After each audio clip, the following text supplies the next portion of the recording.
It's a bird. It's a plane. It's Superman.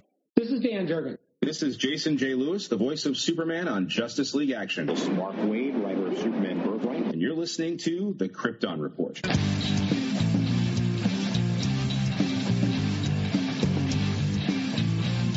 The Krypton Report podcast is dedicated to all things Superman, Supergirl, and the planet Krypton. We discuss movies, TV, game, comics, and all things DC. So join me, Tyler, with my co-host James and Jania. Welcome to the Krypton Report. And I know what you're thinking. Wow, it's been a while. But it technically hasn't, because we pre-recorded some things because we knew life was going to get busy. I, for myself, knew life was going to be busy because of the Pumpkin Show.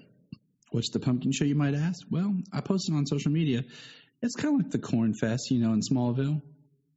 Basically, my town celebrates and worships the Great Pumpkin, and all life stops and ceases to exist.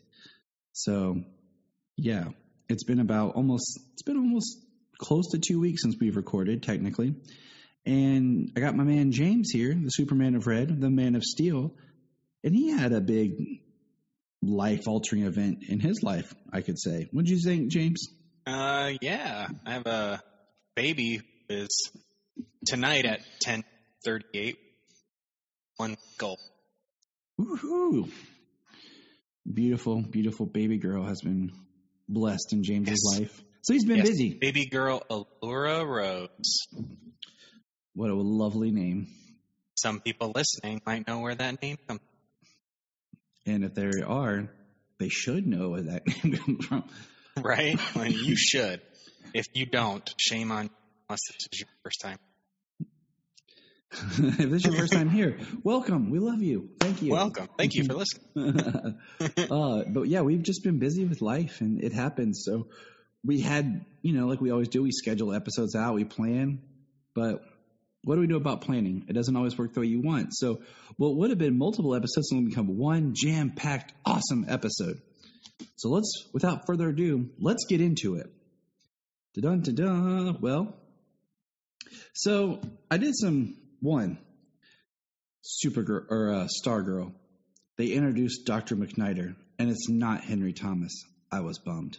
Just throwing that out there. Seriously? Yeah. If it is it clearly does not look like him or really sound like him, the actor, and it looks like maybe he's in a padded suit. But that was, it was a little bit of a bummer. That is disappointing. So, yeah. Another thing was I ran some polls, and we're going to talk about the polls here. Real quick, let me jump back to my poll section. My first poll. Do you see John Kent on Superman Lois as the comic book character or as one character split in two because of Crisis?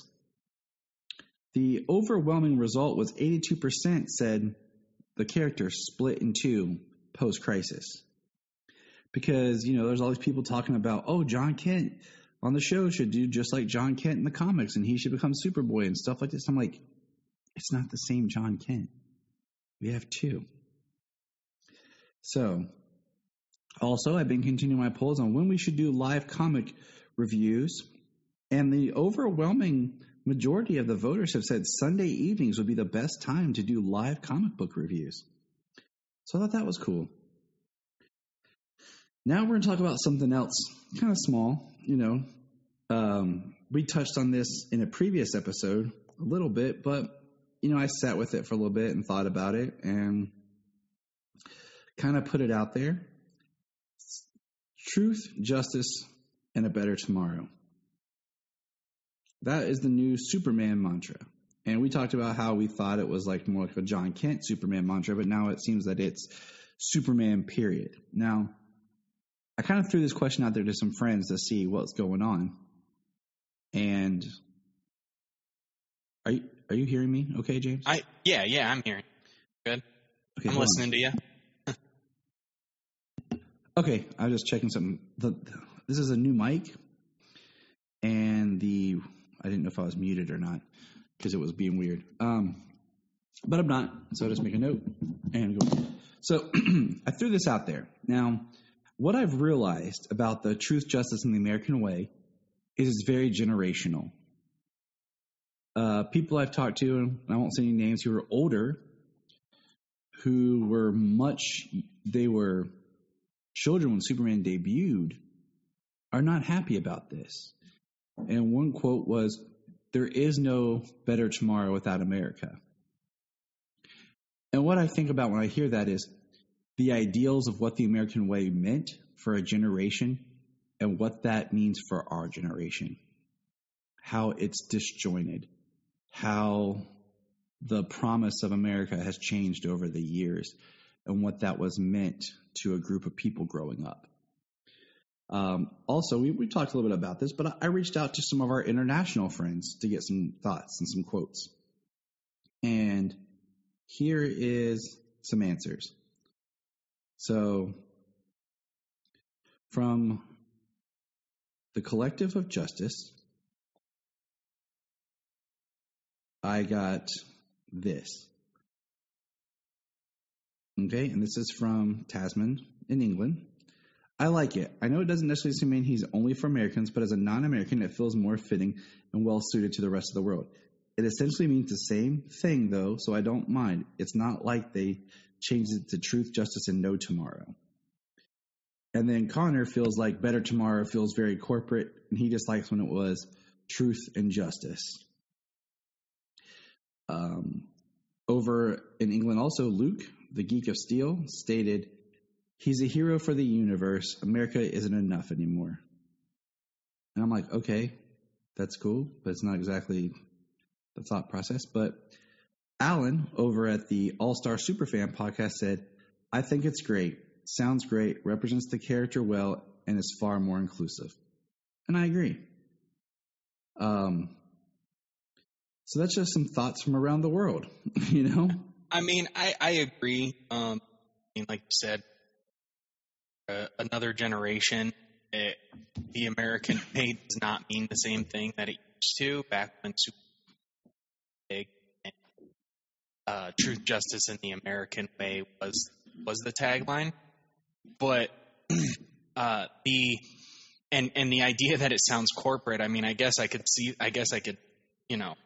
that idea, but also the thing about the characters, all of our heroes, Superman, Batman, they're fighting to one day hope that they don't have to fight, that future generations don't have to fight. So a better tomorrow is exactly what they're striving. Amen, brother. Amen. So, I mean, yeah, maybe if you look at it, possibly from a business sense, they probably are like, these things are so much bigger around the world than they used to be, that it just makes sense in a corporate way. But I feel for the stories, for the characters that, that's what they're striving, they're fighting today so that future generations don't have to fight tomorrow. And that's how I feel. We've talked about it before, and we've talked about it enough. And I think we're good. I just wanted to bring up, how I think it's important that Superman represents the world. And yeah, well, back in, what was it, Action 900, when they made a big deal about him, like saying he's a citizen of the world and not just a citizen of America. Yeah. And it was like this huge, like, blasphemous thing almost back then. And usually it's from an older generation. But yeah, so we're good. Superman, good job. The other thing I wanted to bring up is, looks like Brendan Fraser's hanging out more in the DC universe. Woot woot. Yeah. That's exciting. As he's going to be the villain in the upcoming Batgirl film. And it looks sounds like Crypto's activated. Yeah, he is. Running around in his Superman collar. I don't know how to accessorize my pups. But yeah, we have... he's going to be Firefly in the Batgirl movie. So that's pretty cool. Yeah, which is awesome. He's always been known as this, like, awesome actor, and he was Robot Man. The language he uses, it was like a shock, but still nobody could say that phrase and it come out so many different ways. Yeah, I still crack up. Okay, every time he's as Robot Man, I crack up every time. Yeah. So to see him get to stretch his legs again, get to play a villain character, I mean, I'm excited, and that could be a standout.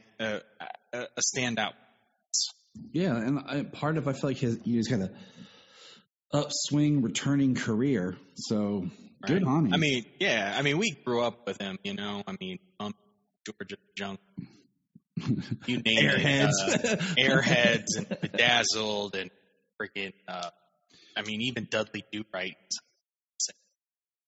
So generation grew up with Brendan Fraser, and he's got a comeback, and now he gets to play it. And I'm Mom, can I watch this show with Brendan Fraser called Doom Patrol? Sounds edgy, but it's got Brendan Fraser. It'll be okay. Little do they know. The first thing you see, him sleeping with the nanny. Plowing away. Plowing the nanny. Like a farmer.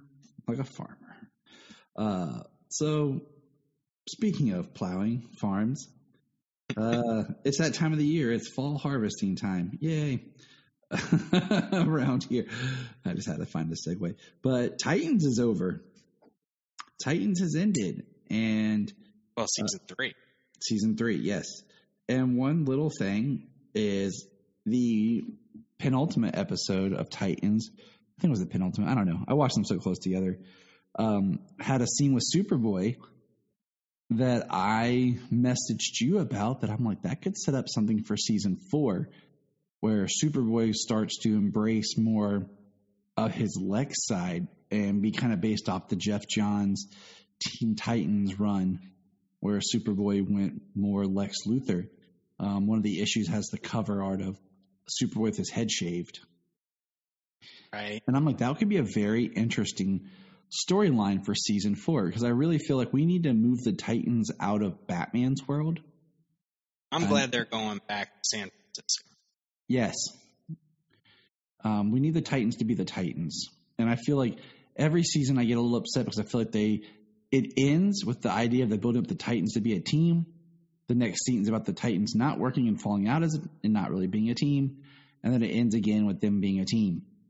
I want to see them work through a whole season as a team. I want to see Gar get some clothes that morph and shape with him. so he doesn't have to stop like hiding and stripping naked. I found a continuity error in the finale episode, or I think it was the penultimate. Yeah, it was the penultimate. Found a continuity error. But then Nightwing was doing his thing as Dick Grayson, and then he came in the costume, and I was like, thank God, because I thought they were going to do another freaking time where they aren't wearing their costumes. I'm like, why in this day and age are you shying away from using suits, especially Titan suits? They're so good. They're so good, and it was like when it was on DC Universe. I'm like, obviously, I'm a fan of this stuff, so I'm paying for this directly. It's not like you're mass marketing. So give me the costume. Right? Like, you should be in the costume 95% of this show. Okay? Right. Anytime you go out and do anything that, except for when you're just walking into the station. Yeah. To talk to Barb or something. I mean, come on. I mean, Superboy's costume is a T-shirt. Okay? Let's see that T-shirt. Right. But I love Superboy in this season. It's definitely a great characterization of Superboy. Absolutely. Joshua Orpin doing a great job. I want him. I agree. I want more of the because we were watching. It's Halloween time, and we were watching with the kids. We were just going through all the Halloween Town movies one evening, and the first two are pretty good. okay, for Disney Channel original. The second two, low budget. But I bring them up because it has Lucas Grabeel in it, who was, played young Lex Luthor a couple times on Smallville, but then eventually became Superboy on Smallville in one episode. Oh, nice. Scion. And that was a cool part, the episode ends where he rips open his shirt and has the black T-shirt with the red S on it. Like the one you could buy at Walmart. Yeah. I was like, sweet, but we never got to see him come back or do anything more, and then the next Connor Superboy that we've had was Young Justice, and he's had a great arc, but sometimes you watch those early episodes and he's just angry, period. So it's not really a role model for Solomon to dial into Superboy, punching everybody. Right. But you mentioned a good arc, yeah. Oh yeah, his arc is amazing, and all up to where they are now in season 4. So, and then, Solomon's always like, well, is there any Superboy stuff? And I'm trying to show him, and he doesn't really connect with the old Superboy because that's just Superman. It's not Superboy, Daddy. I'm like, yeah, true.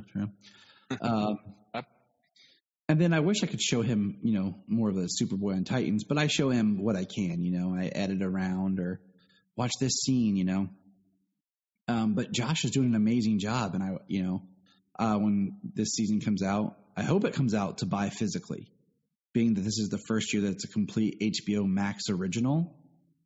I'm really hoping that they do a physical release of it, because I do want to add it to my collection.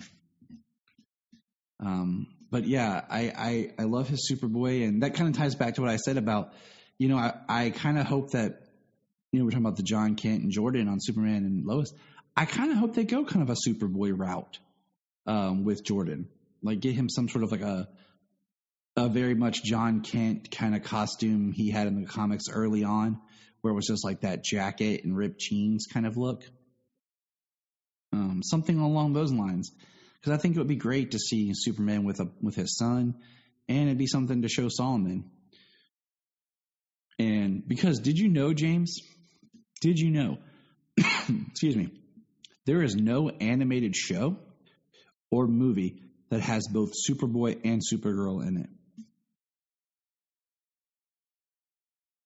Well, certainly not at the same time.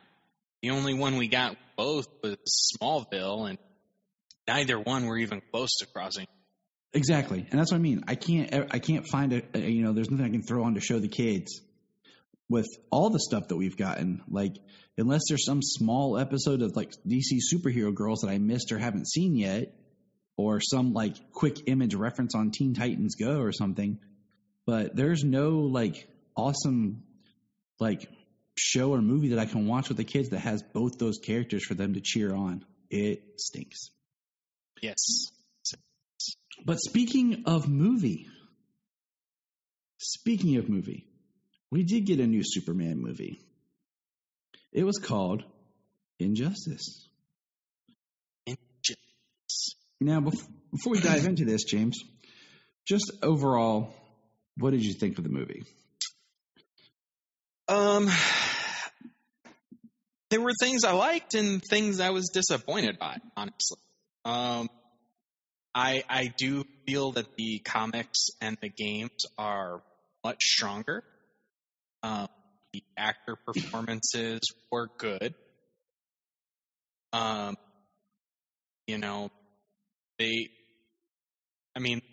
would really have to get into spoilers about the movie. So we will in just a minute. It'll be something I'll check out once in a while. It won't be. I wanted it to be, because I like the books. I love Tom Taylor's writing, and the first Injustice, 150 issues. Granted, digital issues, so probably a third of that went collected together. Yeah, I think it was 12 issues. They put in 2 to 3 issues for one print issue. Yeah, I have the first year in print.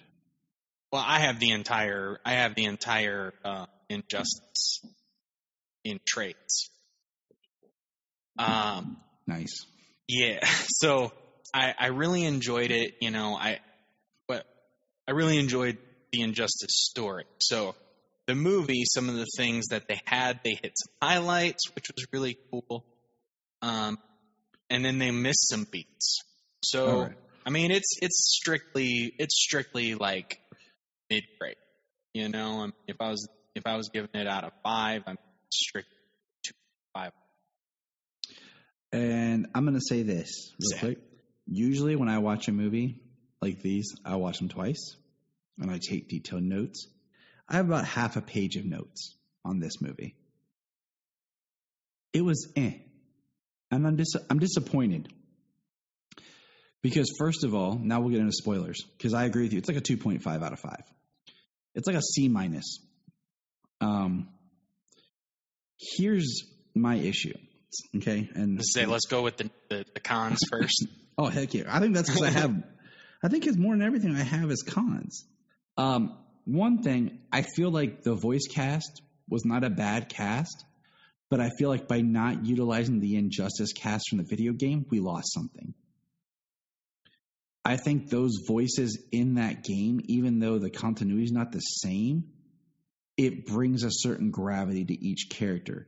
It's almost like you can build your own canon because you have Kevin Conroy as Batman. And how many different things have we seen Kevin Conroy as Batman in? So you already have a feeling like this is Batman. He has a history.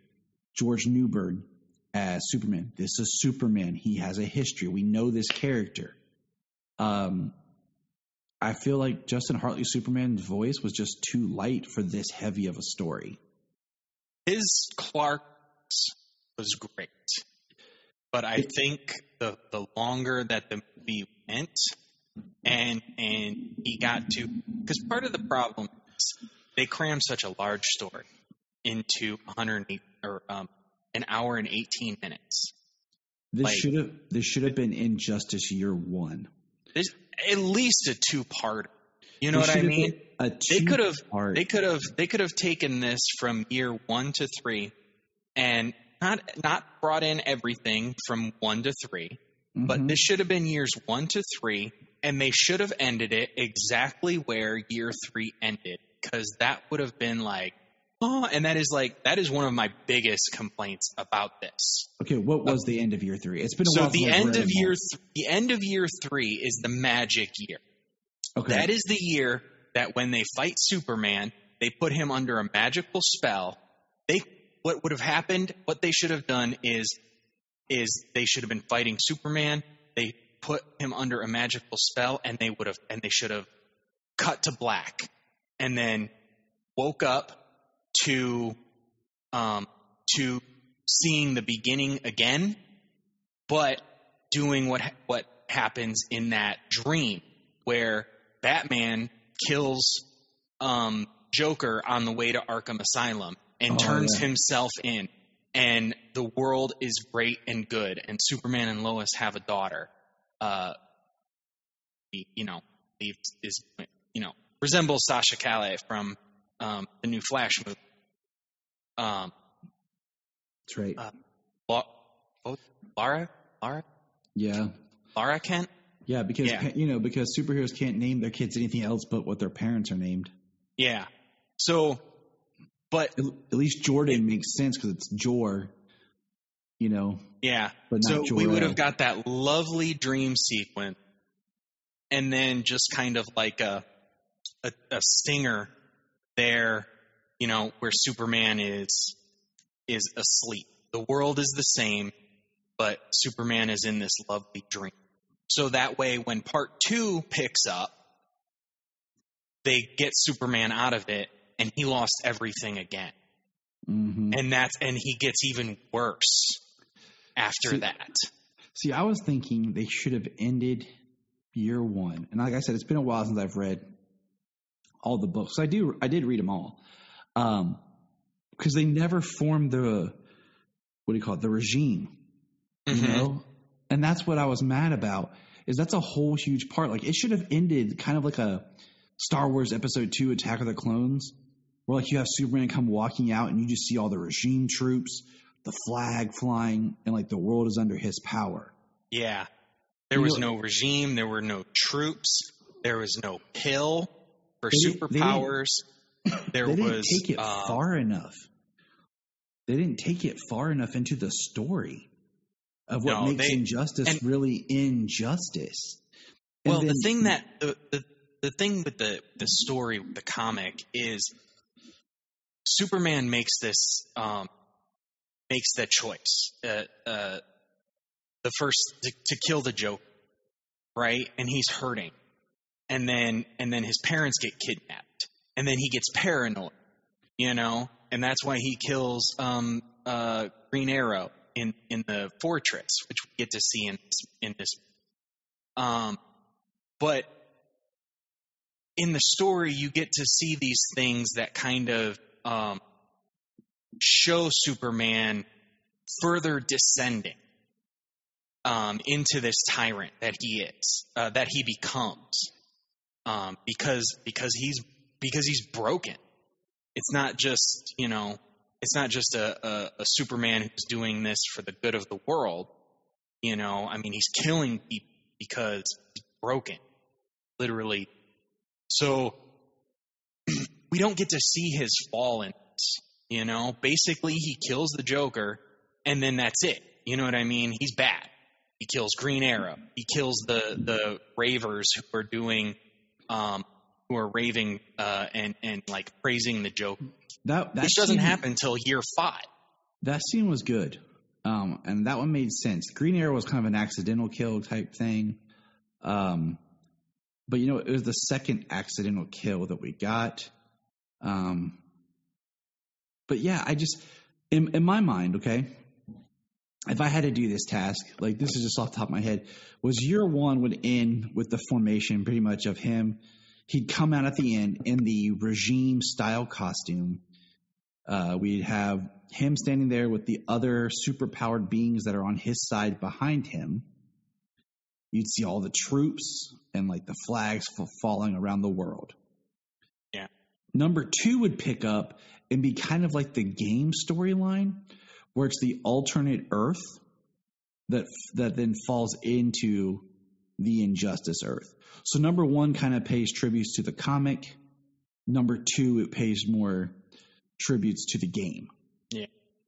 They because when they bring in the other Superman and have him fight, and they bring in the other Lois, it just kind of felt because it kind of felt like somebody like Joss Whedon was bringing the big guns. Yes. It just felt false, man. It didn't feel earned yet because we didn't have the other characters following. That's part of it. It's Injustice ripples through the entire DC universe. I mean, we have the Damian, Bruce Wayne, Nightwing clash. And we have Damian accidentally killing Dick. Which, for me, that scene, one of the highlights of the series, right? It's an emotional impact. And in the movie, he hits him in the temple, and that's it. In the book, he hits him in the temple, and he falls down and breaks his neck on a stone. They took something from it. It's just, let's slow motion hit him in the side of the head, and that's it. It's done. And I mean, they made it rated R, and the things that made it rated R were stupid. Yeah, there was more gore in Apocalypse War than there was in this. There was just some blood. Yeah, and where they did the blood around, as if it was falling on a camera, Yeah. I was just like, okay. What they did with this story was worse than what they did with stories like Superman Doomsday and All-Star Superman. Yeah, at least what they cut out. It's just what they did with this was a worse adaptation than trying to do what they did with those two. They neutered it big time, and that's not the point of injustice. The point of injustice is it's deep, it's dark, it ripples. I mean, for example, I didn't remember in the comics the Flash being taken out so quickly. No, he did. He did not die. The Flash did not die. Because I thought he was part of the Superman's team. Yeah, he was. He was part of Superman's regime, and he turned his back on the regime. There's a scene in the comic book where somebody, a child, worshipped he was a child. He grew up worshiping superheroes, only to become a hero himself. And he stood up to Superman and Wonder Woman, who both planted him into the ground and paralyzed him. And the Flash finds out who he was, and the Flash was his hero. And the Flash goes running on the 90-mile straight strip in Australia somewhere, the longest highway in the world or whatever.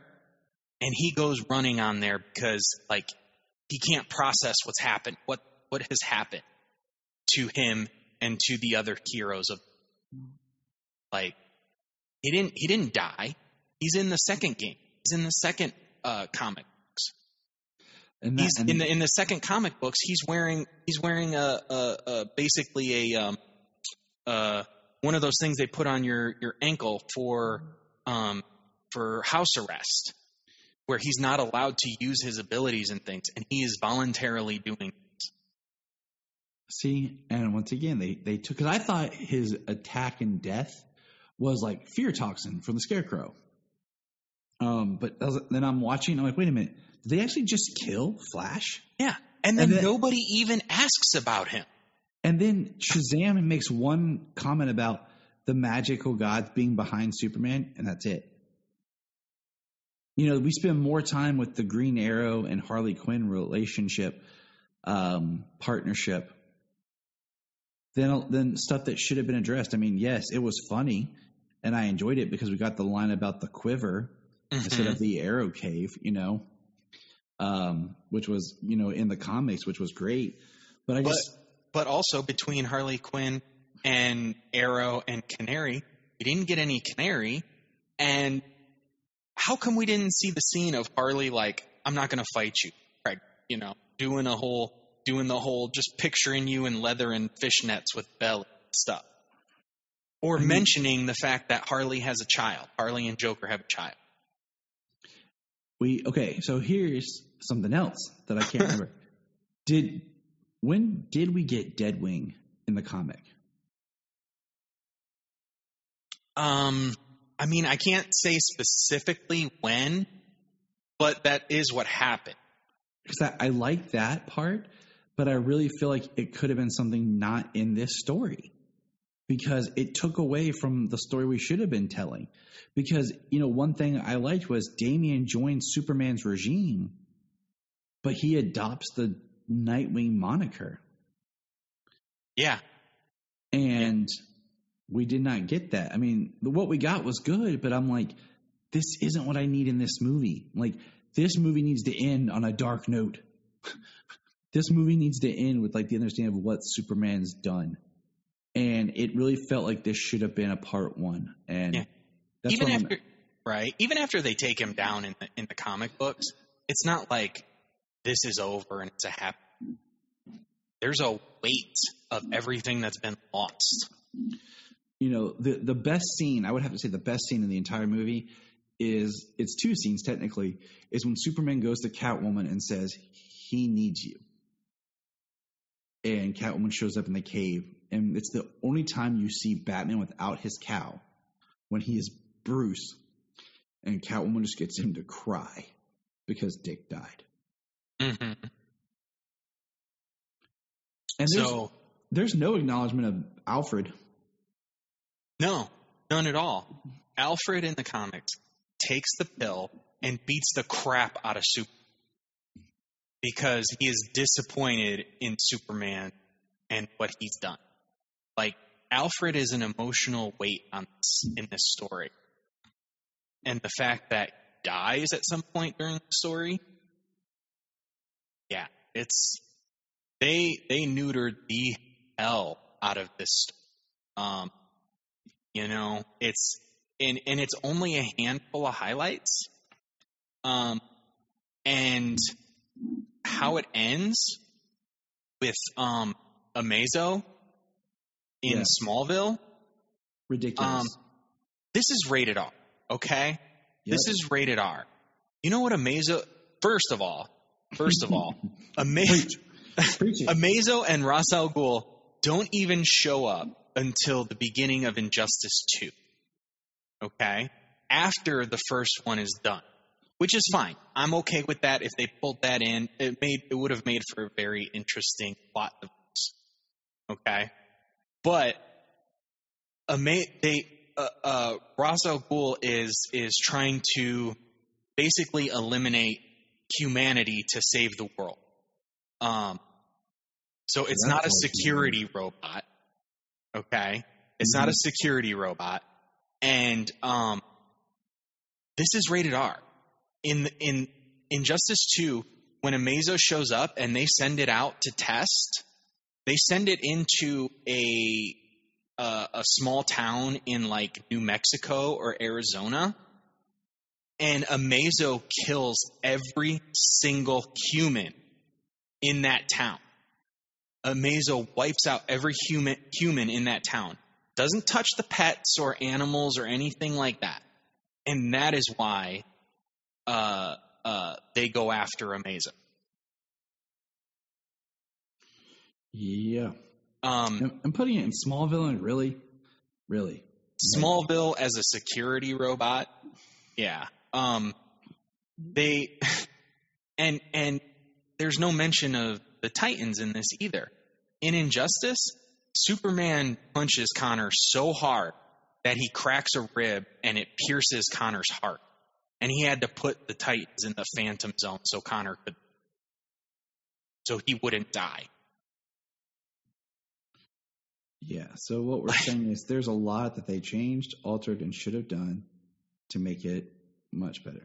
Yeah, I'm disappointed. Yeah, very, very disappointed. Such a big story that they've done so much with over the last decade or so. I don't know when it started off. It was in 2013. So nearly a decade. Because it came out the same year as Man of Steel. Yeah. I mean, it's permeated throughout DC. Injustice has rippled through DC, like you said. And, the story itself encompasses the entire universe of that parallel universe. Year 1 is Earth-based. Year 2, they bring in the Lanterns, yellow and green. And year 3, they bring in magic. Year 4, they bring in the old gods, Zeus and Hercules and Ares and that type of stuff. It encompassed the entire world that DC is. And they just it was I don't get why they did what they did to the story. Because the guy who directed this was the guy who directed Justice League Apocalypse. Like, that is a serious dip, a big change. I mean, it would make sense to have him, as your director, but it's all in the writing. You know what I'm saying? Yeah. Whoever wrote it, but I'm pretty much done talking about this movie. Yeah, like I said, I'll probably revisit it once in a while. It will not be in a regular rotation at all. Which I had hoped it would be. Yeah, me too, because I love the story. It's fantastic. In my opinion, it's the best. It's one of the best evil Superman stories because it's not just evil. It's not Ultraman. This is a Clark Kent who was turned into a weapon, murdered his wife, his unborn child, and his entire city. Like, Joker broke him. So the writer for this wrote the teleplay for Apocalypse War. He wrote the Phantom Stranger short. He wrote Hush. He did some Justice League action. He did Teen Titans: The Judas Contract, which was good. One of the better ones. Story by and teleplay by Justice League Dark. He was a staff writer for Green Lantern, the animated series. Great series. So, and he did some other stuff. Spider-Man the Animated Series was a staff writer. Extreme Ghostbusters, going back. So it's very interesting. And I always hate when it says like, sometimes it's very hard like what it means when it says story by, teleplay by, then it'll say written by. It means they made some sort of contribution, but they don't always say what. What did I see? I saw a headline right after this game. Somebody said the headline something about Snyder's Injustice or something. Yeah, I was like, no, that's like freaking. This is like Eden's Injustice. Are you kidding me? Yeah, this is Injustice if done by Joss Whedon. Snyder did a better job incorporating elements from Injustice into BVS and Justice League than this entire. Yeah. So that's just haters going on there. But moving on, we got some Supergirl to cover. Are you ready to cover some Supergirl? Yes, sir. All right. Let's cover some Supergirl. Okay.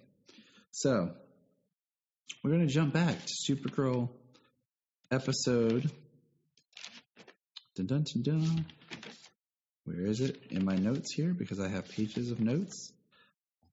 Hope for Tomorrow. All right. So now, I watched this one weeks ago when it came out, so I'm not going to have a whole lot to contribute. No, just warning. Because here's my thing. Very busy, getting prepared for and having a baby. Yeah. No, it's cool. It's cool. Because this one, the highlights. We're just gonna hit the highlights. To be honest with you,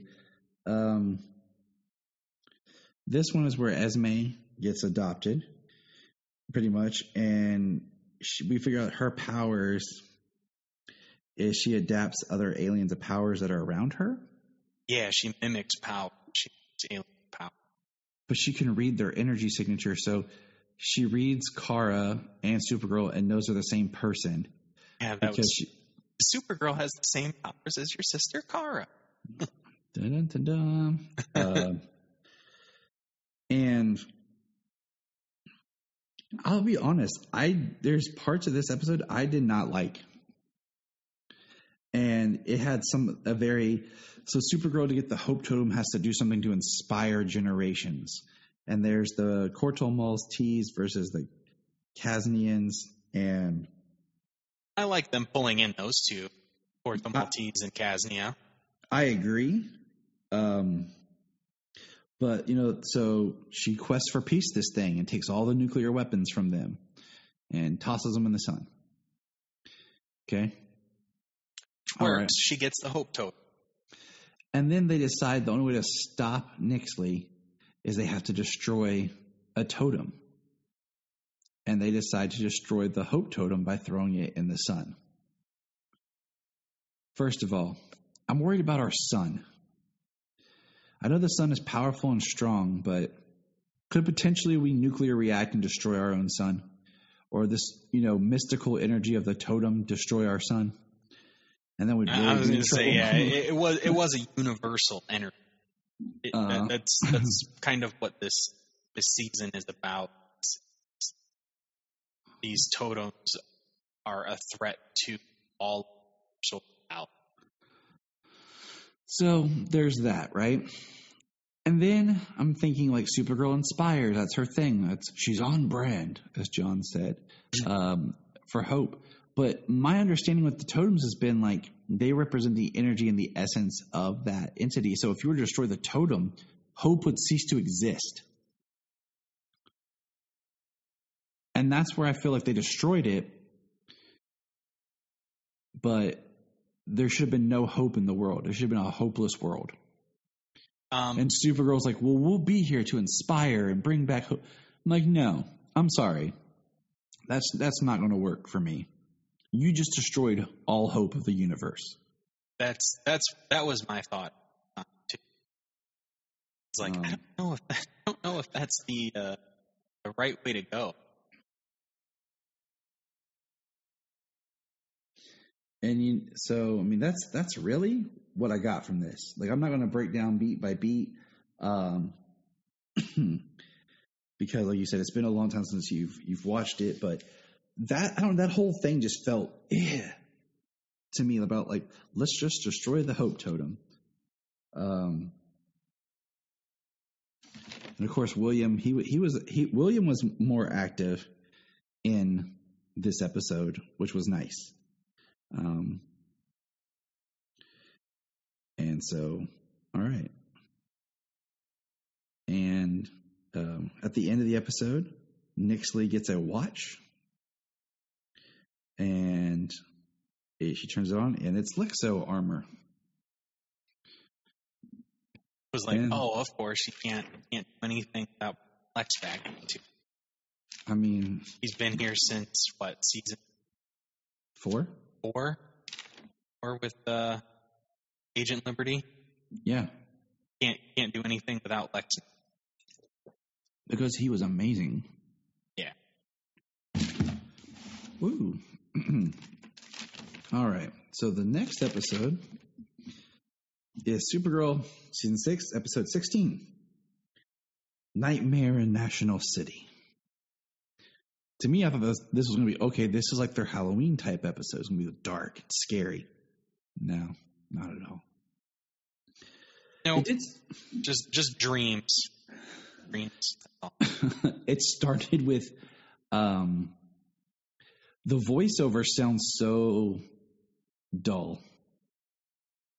Like, I don't know what it is. I feel like for a while now we haven't had the voiceover. And then all of a sudden it came on and I was like, huh. And I was listening to it. And it just felt like she was very like, my name's Kara Zor-El. Keep up your energy until you're done. No. You know, I'm just like, hold on here. But yeah. So like the predictability of this show is getting kind of bad. And it feels like it's getting even more cheesy. Like, I mean, I feel like this should be like, we're at a point now where we only have 3 episodes left. Yeah. And I should be like on the edge of my seat, like, oh man. But I feel like it's just gotten cheesier. And I feel like out of all the shows, this one I feel like COVID really hit hard on production. Yeah, there's nobody besides the cast. And it just, they're trying, you know what I'm saying? So I get it. They're trying here. But man, I just feel, I don't know. I just feel like I feel like we're just now ramping up the season, but we're ramping it down. You know, in this, like, Andrea makes no sense anymore because we never get to spend enough time with her other than a few scenes of her yelling at William. Yeah, that's all she does. That's all she does. And let's see. Like, at least Kat, when she did that, she had some. But Andrea just seems like. So, you know, yeah, she does. I mean, unfortunately, there's no way around it. She does. She is feeling like that. And so, not to jump to the end, but the end of this episode, Kara quits Catco. That should have happened like a while back. Because this episode, I like the point of this episode where Kara is trying to get this big story where she's getting Catco / Andrea has her booked for these interviews with the leaders of the countries. So they're still, you know, filtering in from the past episode. But Kara misses it because she's being Supergirl. And then eventually she passes the stories on to William because he's prepared. Now, I like the character of William. I like what they're doing with William. I like that he's a voice, he's his own person, and he's not a love interest for Kara anymore. They're not trying to force this romantic relationship just to give him a story. He's a reporter. He's doing his job. And I like that because I like that, you know, Kara gives up. But then at the same time, I'm like, should Kara just told William, like, look, bro, I'm Supergirl. Because, he's busting her chops a little. He's busting Supergirl's chops a little. I think he'd have a better understanding knowing the truth. I half expected that. I half expected them when she goes on TV to talk. I half expected them to pull Bendis's I'm Kara Danvers. Like, right. Instead of I'm Clark Kent, I seriously expected that's what was going to happen. Because that's like what they're doing with this show. But there were some enjoyable moments in this episode. And honestly, for me, it was mostly Dreamer's stuff. I'm about to say, yeah, the core, I would almost say the A plot of this episode, more that I think really hooked you in, was Dreamer and her sister, their story. Absolutely. They're in the dream world working on the totem together, and they find that they are a team. Her sister has the knowledge and even the necklace power that their mother gave her, compared to Nia, who hasn't. She makes a great point where she says, I didn't know what I was doing. I didn't have anywhere to read, learn, study. I didn't have you. I didn't have mom. I had nothing. If it wasn't Supergirl and Brainy, I'd have been. And, so that, and even, we found out that Nia dreamed her sister. That's how she found her. And her sister was operating under a different name. Yeah. Which, how awful is her sister? Like, she took all of her mother's books, everything to learn about being the dreamer. She took it all. And then, we saw in the past, she told because she got the powers. It's like, you're seriously resenting her for something she inherited, nothing that she could control. I feel like so hard. I feel like it's one of those storylines that we should have kind of maybe we'll blame COVID, but should have gotten to sooner. But to just kind of fill out Dreamer's, story, her arc. Yeah. But it was getting the hidden in the dream realm, which makes sense because then only Dreamer would have to, which is weird because you think, wait, Nixley, you were in the dream realm, weren't you? That Dreamer had to pull you out of. You could have got the totem there. That would have been a nice trip. That would have been. Yeah, it could have been. It could have been something if she thought about it. If maybe she, figured how to look for it, but it wasn't something she was searching for at the time. Could you imagine if it had been something where she was and she already had the dream totem, where she was in the dream realm, but she couldn't do anything with it until Nixley till she was pulled out? So it's just been interesting. That's all. Or if she was in the dream realm and she got the dream totem to kickstart her looking for all the totems, and she used the dream stone out of the as opposed to tricking, which was kind of ridiculous. I talked about that.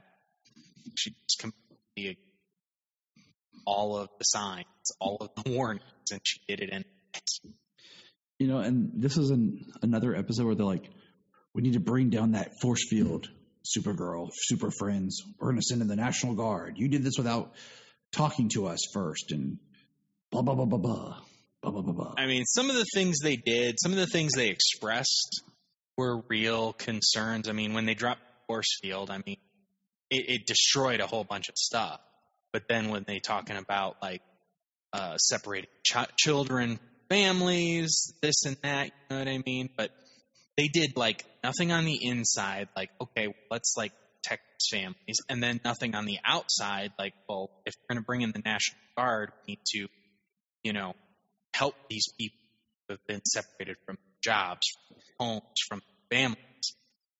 There was nothing like that. But of course, the governor's like, how long do you need? 24 hours. You have Like, because it works like that? Yeah. Exactly. I mean, it's just one of those things where I'm like, this right here should have been a plot in another story.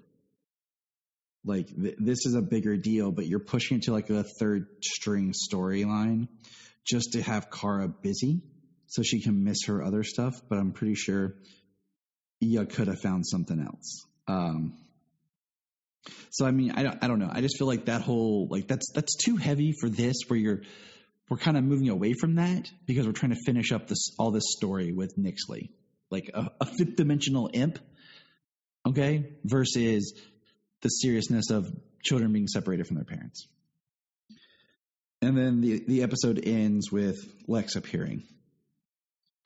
And then season 6, episode 17, I believe in a thing called love. Just listen to the rhythm of my heart.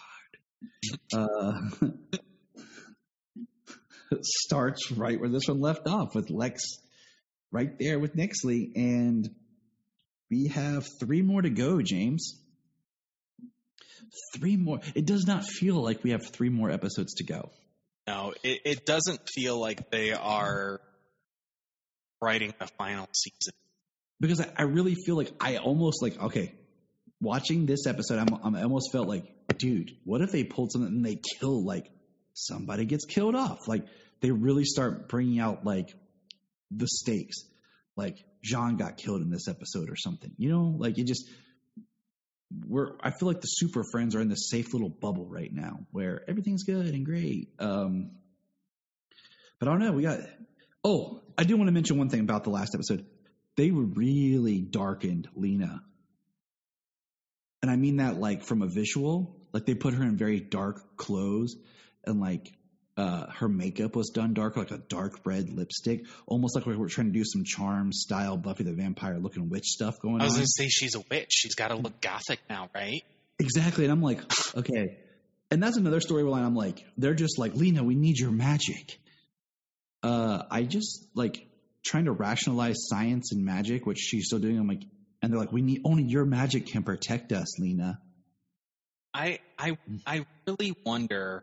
I'm like, I really wonder what they've done behind the scenes. One, the production quality of what they've had to do by only keeping cast. It's good for them. It's not Superman and Lois good, but I still think the production quality is there. Yeah. But what have they done? Like, what have they done behind the scenes? What writers did they change? Like, because this season is like what they'd been doing for a long time, about, like, all this just dramatic irony for the sake of it. Yeah. I feel like if you were approaching this is our last season, we have this many episodes to tighten this up. Lena, being rid of Lex is great. And staying on her own is great. But I feel like if you were going to go another season, the Lena magic thing would be something you'd start to tease in this and then explore in the next season. We don't want to grow our characters when we're trying to wrap this up. There's not going to be no Lena Luthor spinoff, okay? We're not going to get the Maybe I'm Just a Dreamer spinoff, okay? Granted, they should all be in a good place by the end, so we do need to get there, which I think they're pushing with Lena and Dream, but... I would have liked if the show would have changed a little bit more, and, like, with John's detective agency or whatever, people started showing up more and, like, we're accepting this case. I was glad when we, got away from the DEO. We've been needing to do that for a little bit. And then Kara needed to leave Catco. We really need to change things up. But she's just now doing it. That's the biggest thing in the Kara character evolution. 4 episodes from the end. Right. And, in this episode, they do a thing where Kara is concerned that if she uses the humanity totem on Nixley, that it's going to take some of her humanity. And that's why she needs Lena's magic to protect her. And I'm like, you know what? I think it would have been better if she had taken some of her humanity. kind of building up to this, like, Kara's giving of herself. It's taking a toll on her. I know you and I would understand this, but you remember in Supernatural, I want to say season 8? Sometimes the things in the latter season start to blend in my mind. Maybe it was 9, because I didn't watch them as religiously as I did the first 6. When Sam's doing the trials to close the portals to heaven and hell. Right. And every time he does something, like, it takes a toll on him. And eventually Dean's like, I can't do this to you anymore. Yeah. Like, that's what I'm saying. Like, what they're doing to her now. So they discussed the gauntlet to get these totems and the toll that they would take on her. But you know what's taking a toll on her? Stretching herself thin, trying to do her job, trying to fight Nixley, and trying to do these gauntlets. Nothing's getting taken from her. The only thing that's getting taken from her is she feels stretched too thin. And so she quits Catco. Which was great. Needed to be done. I mean, for her character, yeah. And hopefully that will allow them to focus on Supergirl and what they need to do in these last 3 episodes. Almost like she's just Supergirl now. Like she's leaving Kara behind right now. Yeah. Like the facade Kara. Yeah. But they're not doing what they set up. It is, unfortunately, it's sad. We're blowing through 3 episodes in the final season. Like our discussion here, I mean, yep. That's not what we should. That's not how we should hear in the last season. I do like John Cryer. I think it is hilarious him being smitten and in love with Nixley. I mean that is the best part of this episode. Is honestly, and John he pulls it off. Fantastic. Where he's talking about how angry he is about he actually being in love, and how, like, that's not how and everything. Yeah, how she doesn't love him, how she used to love him, how she loved him in the future. Which, speaking of, Brainy said he's back from the 31st century. I can't remember what happened to Lex after the trial. Okay? I have to go back and find out. I can't remember. My first thought was, what do you call it? What do you call it? Wasn't he, like, brain dead or something? Like, he couldn't remember anything? They wiped him because he knew, like, everybody's identity.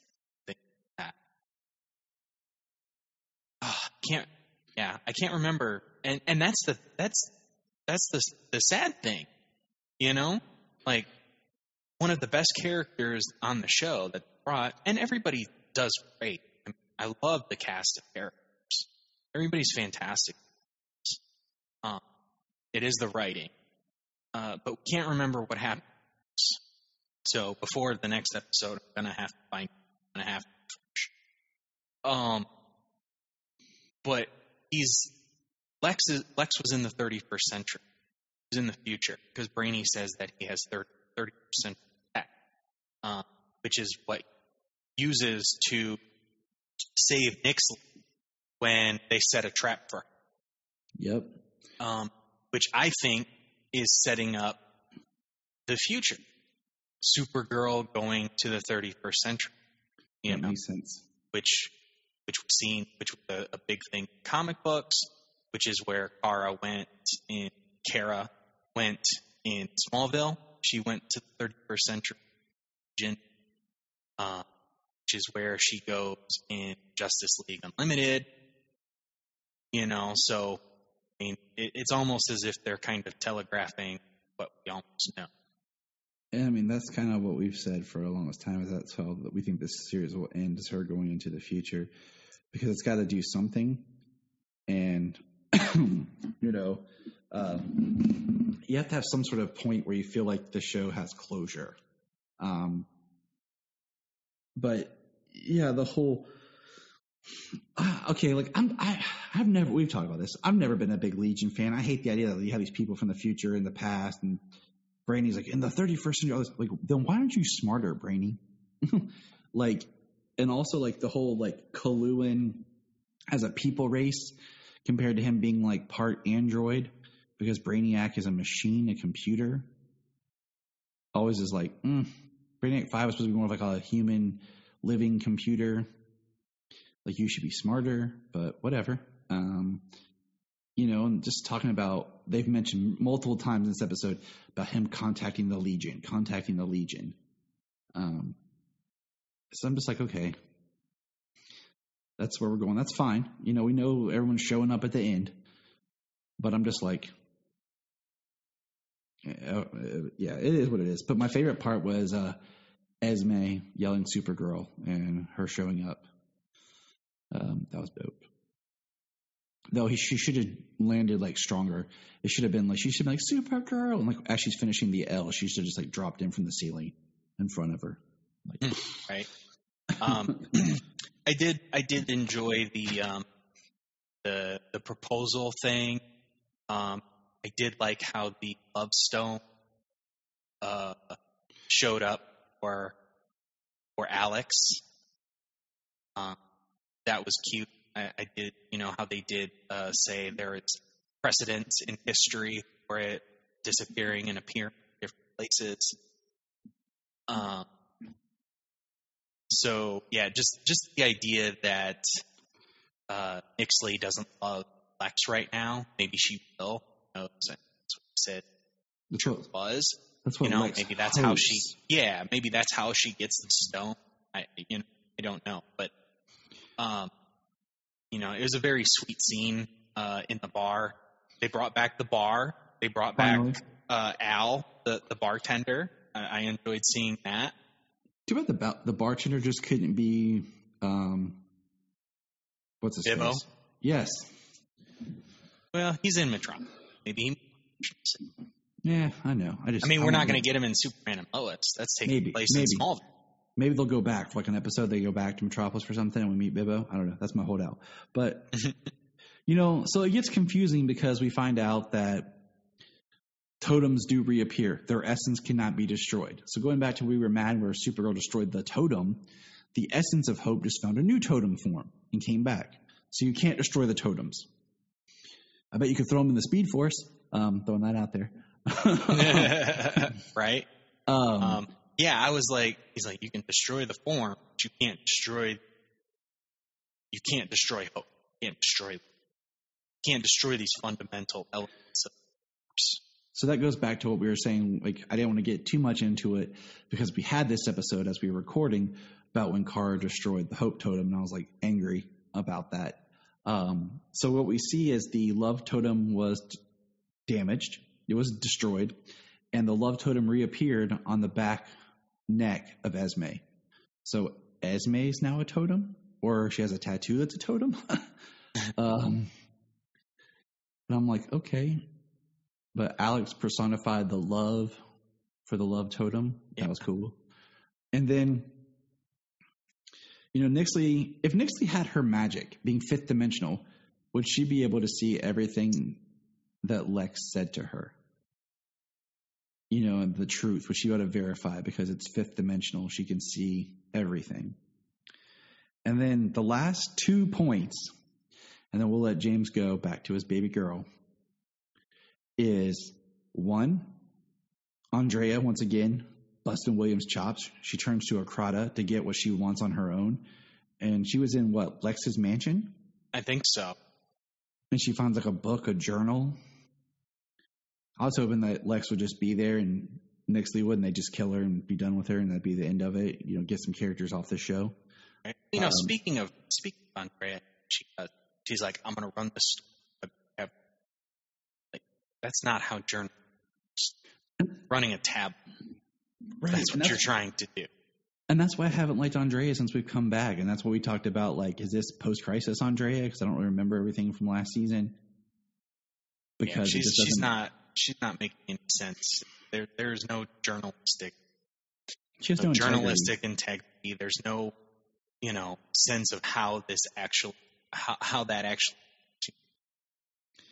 And then the last part of the episode is we see William meeting someone in the dark alley, and it's Otis. And that's where we're at. What's going on? Yeah, that's the interesting part. That I'm like, all right, William, what you got for us, bro? But yeah, so I mean, we're caught up now on Supergirl, Injustice. We'll be recording another episode sometime, talk about some comics, because I just got my issue of Superman the Authority #4, because I guess it was on back order because it was shortchanged or whatever to some of the stores. So I just got it, and so we'll get together and review Superman the Authority #4 and Superman Son of Kal-El #4. And, looking forward to it. I read Son of Kal-El #4, did not Authority. I started it, and then I realized, nope, I need to sit down and pay attention because it's Grant Morrison writing.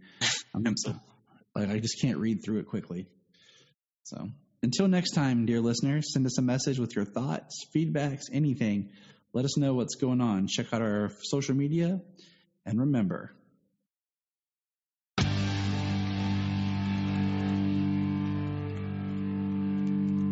Look up in the sky. the Krypton Report is a Tears production. We thank you for listening and enjoying, and please support us on our Patreon account, our TeePublic store, and check out our social media. Always remember to look up in the sky. Hey, can I get $1? Sure. That's what friends say, right? And we all know that we all have $1. We spend $1 on crazy stuff. We have a loose change around the house probably for $1. So why not help a friend out? The Krypton Report, of course, has a Patreon, like every podcast does. But unlike other podcasts where we're asking for a lot of money, we're just saying, hey, shoot us $1. $1 a month, help us keep the podcast going, and help us to bring entertainment to you. And you can hear the fun voices of me and James. So go to patreon.com/Krypton Report and give it a shot. Thanks. If you enjoy Superman podcasting, here's some others to check out. Digging for Kryptonite, The Last Sons of Krypton, The Aspiring Kryptonian. That all comes back to Superman. Superman Forever. All-Star Superman Podcast. Superman, the Animated Podcast. Always Hold On to Smallville. And Superboy Legacy Podcast. Check them out. Always a good time. Always something new. Enjoy.